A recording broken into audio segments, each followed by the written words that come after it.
Kat rumah kita mesti ada banyak buah-buahan ataupun sayur-sayuran yang kadang kita tak sempat makan lagi tapi dia dah rosak. Ada pelbagai cara sebenarnya untuk kita nak panjangkan hayat makanan kita ni. Hari ni saya nak tunjukkan satu kaedah pengeringan yang menggunakan alat yang dipanggil sebagai food dehydrator.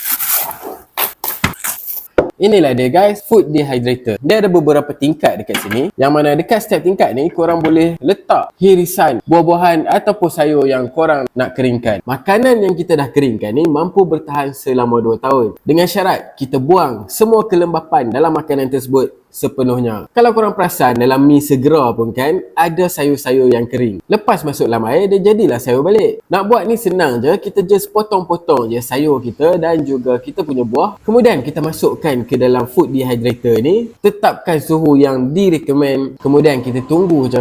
Dah kering, makanan kita akan jadi macam ni. Nak makan terus boleh, nak buat teh pun boleh, nak masukkan dalam masakan pun boleh. Best tak kalau korang boleh buat sendiri? Berminat, klik dekat link TikTok Shop di bawah.